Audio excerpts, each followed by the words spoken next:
Adana is here to give you a child, so I will not allow you killed my first unborn child, Ngozi said. Mama, you want my own sister to have a child for my husband? Adana asked her mother as tears flowed down her cheeks. It is not your sister's fault that she is fertile. She has done what you could not do in years. I don't want to know how Desmond wants to handle this, but my first grandchild will not be born out of wedlock, Ngozi said. Adana could not believe the words that were coming out of her mother's lips. Once upon a time, there lived two sisters, Adana and Ifunanya. Adana and Ifunanya were raised in the same household, but their mother, Ngozi, always favored Ifunanya. Adana was responsible and hardworking, while Ifunanya was pampered and self-indulgent. Adana was what people would call the good girl, the good daughter that would do anything to please her parents, while Ifunanya was the exact opposite. Ifunanya was stubborn, assertive, and very adventurous. Anytime her numerous adventures would result in conflict, she knew her sister Adana could always be counted on to clean her mess. On one occasion, their parents Obi and Ngozi had traveled to the village for a burial. Unbeknownst to Adana, her sister had organized a party, and she had cleverly chosen her parents' house as the venue. Adana had retired for the night only to wake up to a party, and her 17-year-old sister was the host. Adana had tried convincing her younger sister to call off the party, but Ifunanya wouldn't listen. Before their parents came back the following afternoon, the party had ended, of course, but something terrible was brewing behind the scenes. Adana had taken it upon herself to clean up the entire house after the party had ended, and when her parents came back, they didn't notice a thing. Adana heaved a sigh of relief, but she had no idea what was about to unfold. 1 week after, Obi and Ngozi had been invited to a wedding. They looked beautiful and dashing, all dressed up in their stylish native attire. Obi opened his safe to take out his gold watch and his wife's gold jewelry set, and they were met with a big surprise. The safe was empty. Obi and Ngozi summoned everyone, which included their 2 daughters, a cook and a gateman. Obi brought to their attention that his safe had been tampered with and his possessions looted, but everyone denied any knowledge of the missing contents of the safe. Obi put a call to the police, and the 2 domestic staff were arrested and taken to the police station. Adana confronted her sister and asked her why she had not told her parents of the party she had thrown in their absence. Ifunanya, one of those people you brought here, could have done this. Please tell mom and dad about the party. At least let a proper investigation be carried out. Adana pleaded with her sister, but Ifunanya wouldn't hear of it. Don't say anything to mom and dad. They will soon calm down and release Musa and Ugo, Ifunanya said to her sister. Their parents did eventually calm down, but Ugo and Musa ended up losing their jobs. Ifunanya's lying and manipulative ways continued. When Adana would point out to their mother that Ifunanya's behavior of lying and manipulating people was not a good lifestyle, Ngozi, their mother, would get offended. Why don't you save your parenting skills for when you have children of your own? Why do you always find fault with everything your sister does? Are you a saint? She's your only sister. Stop finding fault and love your sister, Ngozi would say. Ifunanya grew up to be a very beautiful young lady. Before she graduated from university, she already had a line of suitors asking for her hand in marriage. But her deceptive and manipulative lifestyle followed her around like body odor. After Adanna got married and moved to Abuja, Ifunanya got engaged.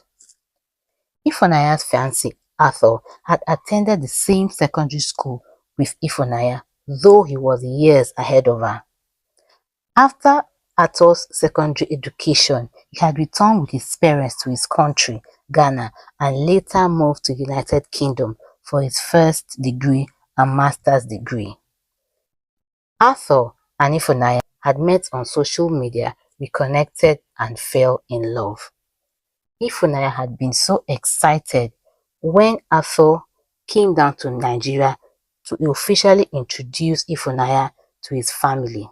On getting to the house, Ifunanya realized one unsettling truth. She had slept with two of Arthur's cousins. In Ifunanya's defense, the two men were not bearing the same surname with Arthur, and it was before they had started their relationship, but Arthur couldn't stand the fact that his blood relations had slept with Ifunanya. And so the engagement was called off by Arthur, and the news spread like wildfire.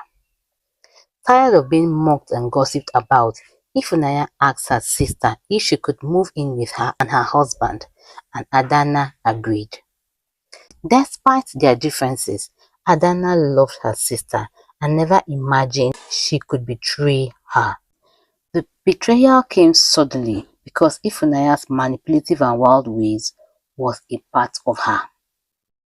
Adanna had traveled to attend a one-week workshop at Lagos, but the workshop had been cut short, and so Adanna had to return. She had tried reaching her husband or her sister to tell them of the change in plans, but she couldn't reach them. After attempting to reach them with no success, she had gotten through to her housekeeper, who told her that everything was fine and they were expecting her. Adanna got home and walked into the most disgusting sight. Ifunanya was in bed with her husband. The shock shattered her world. Desmond, Ifunanya's husband, attempted weak excuses for what he had done. Ifunanya, on the other hand, couldn't be bothered.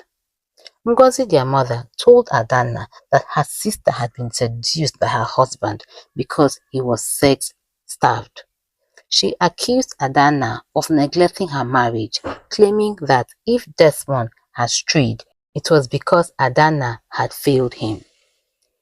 Ifunanya had moved out of Adanna's home, and just when things were beginning to pick up for Adanna, Ifunanya and their mother returned. Ifunanya told her sister and her husband that she was pregnant. Adanna felt like she was in a nightmare that wouldn't end. "Just so you know," Ngozi said to her son-in-law, "my daughter will not abort this pregnancy. Adanna is here to give you a child, so I will not allow you killed my first unborn child," Ngozi said. "Mama, you want my own sister to have a child for my husband?" Adanna asked her mother as tears flowed down her cheeks. "It is not your sister's fault that she is fertile. She has done what you could not do in years. I don't want to know how Desmond wants to handle this, but my first grandchild will not be born out of wedlock," Ngozi said. Adanna could not believe the words that were coming out of her mother's lips. With no support, Adanna was forced to leave her home. Meanwhile, Ifunanya took her place, marrying Desmond and living in the house Adanna had built. Adanna struggled but refused to be defeated. She worked tirelessly to rebuild her life. Ifunanya's life, however, was not as glamorous as she had hoped. Pregnancy had resulted in a stillbirth. Desmond, the same man who had betrayed Adanna, now cheated on Ifunanya with reckless abandon. What she had done to her sister came back to her. When Desmond finally abandoned her for another woman, she was left disgraced and broken. Desperate to escape the shame, Ifunanya moved to another city and married Obinna, a wealthy and principled businessman. She hid her past, presenting herself as a devoted wife. People often ask these questions: why do bad people prosper? Why do good things happen to bad people? That question is as old as time because things were looking up for Ifunanya. 6 months after her marriage to Obinna, she took in, and Obinna showered her with gifts. Ifunanya would post videos showing on social media all the luxurious gifts her rich husband was showering her with. Adana would watch the videos and cry out her eyes. She couldn't believe her own blood had taken bread from her mouth and put stone. For her peace of mind, Adana blocked her sister's account from her social media pages because seeing Ifunanya reopened the wounds in her heart that were taking so long to heal. But karma usually doesn't forget, no matter how long. One day, Obinna was having a business meeting at a hotel. He excused himself to use the restroom when he saw his wife, Ifunanya, walk into an elevator. If you're enjoying this story, please let me know by clicking the like button and subscribe to my channel if you haven't. Back to the story. Obinna took out his phone and put a call across to his wife. He asked her where she was, and Ifunanya told her husband that she was at home preparing to take a bath. Obinna couldn't believe his eyes or ears. Not long after the meeting was concluded, Obinna drove straight home. Of course, Ifunanya was not at home. He waited in the living room for hours, and after a while, Ifunanya returned. That was when Obinna started suspecting his wife. He now knew that Ifunanya was not entirely honest with him. Obinna was no fool. He had also noticed the tension between his wife and one of his staff called Daniel. Suspecting infidelity, he confided in his friend Emeka, who conducted a quiet investigation on Ifunanya. But Ifunanya's secret trip to the hotel had started long before the fateful afternoon her husband had seen her. During a corporate dinner 2 months after Ifunanya's marriage to Obinna, Daniel, one of Obinna's staff, recognized Ifunanya. His sister had been the wedding planner for Adana and Desmond's wedding, and she had heard of the scandal that had involved Adana's husband and Ifunanya. Well, Ifunanya, Daniel had said to her at the party. Or should I say, the famous sister who stole her sister's husband. Ifunanya had looked at Daniel in shock. She didn't know anybody in the new city she was could have recognized her or knew what had happened. I don't know what you're talking about, Ifunanya had said to him. Daniel simply laughed. Oh, don't be modest. My sister was the wedding planner for Adana and Desmond's wedding. I know everything that transpired between Desmond and you. Does your husband know what you had done? Panic filled Ifunanya's eyes. It's not true. It was just a rumor. But Daniel knew better. He began dropping hints in front of Obinna, making Ifunanya increasingly nervous. One night, he cornered her privately at another work event. You have a lot to lose, Ifunanya, Daniel had whispered to her ears, but I can keep quiet for a price. Terrified that Obinna would discover the truth, Ifunanya found herself entangled in an affair with Daniel. She despised him but feared the consequences of rejecting him. But secrets don't stay hidden forever. One evening, Obinna followed Ifunanya to a hotel and caught her red-handed with Daniel. The sight of his wife in another man's arms shattered him. At home, Ifunanya tried to explain, but Daniel had already uncovered everything months before. Her betrayal of Adana, her affair with Desmond, and now her affair with Daniel. I married a woman I thought I knew, Obinna had said to her coldly. All along, you have been nothing but a fraud. Ifunanya, I cannot stay in a marriage built on lies. Despite her begging, Obinna separated from her. Obinna had carried out a prenatal paternity test on the baby Ifunanya was carrying, and an ugly truth was exposed. The baby was not his. For the second time in her life, Ifunanya found herself abandoned and disgraced.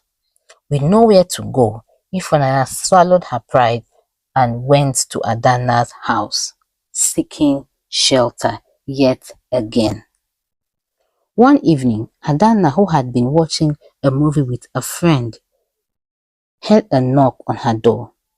She opened the door, and to her utmost dismay, she saw Ifunanya. Ifunanya stood there, heavily pregnant, disheveled, and desperate. Sister, please forgive me, Ifunanya wept. I have nowhere else to go. My marriage is over. I need you. She has the nerve to come here, Chinelo had said. After everything she did, be careful, Adana. She's reaping what she sowed. She's a snake, Chinelo added. Before Adana could say a word, their mother Ngozi arrived with Pastor Ikenna. Adana, the pastor said gently, your sister has wronged you, but God commands you to forgive. She has come to you in her time of need. Do not turn her away, the pastor said. Adana, do you hear what the pastor said? Their mother said, you must let your sister stay. You call yourself a good woman, yet you refuse to forgive your own blood. No matter what she did to you, she is your sister, and you have to forgive her. Adana's lips trembled. She turned to the pastor. I have forgiven Ifunanya, but forgiveness does not mean I have to let her into my home. I built this life from nothing after she destroyed me. I will not let history repeat itself. Ifunanya sobbed, Sister, please, the man responsible for this pregnancy has abandoned me. I have nowhere to go. Adana's voice was firm. Neither did I, Ifunanya, but I found a way, and so will you. With that, she closed her door. Ifunanya stood outside, realizing that she had truly lost everything. Obinna had moved on, finding peace in his decision in ending his marriage to Ifunanya. Ifunanya left. Ifunanya was left to fend for herself. She struggled to build her life, and she learned painfully that betrayal never leads to happiness. Meanwhile, Adana thrived. Her business flourished. She had chosen dignity over revenge, and in that, she found peace. One day, Ifunanya saw Adana from a distance, happy and at peace. Tears filled her eyes as she realized the true cost of her actions. Some wounds never heal. Some bridges once burned can never be rebuilt. Betrayal may seem like a shortcut to success, but its consequences are inescapable. Trust, once broken, is rarely restored. Forgiveness is given, but trust must always be earned. If you enjoyed this story, do give me a thumbs up, subscribe if you haven't for more intriguing African tales. Thank you so much for watching. It is indeed my pleasure spending this time with you. Bye.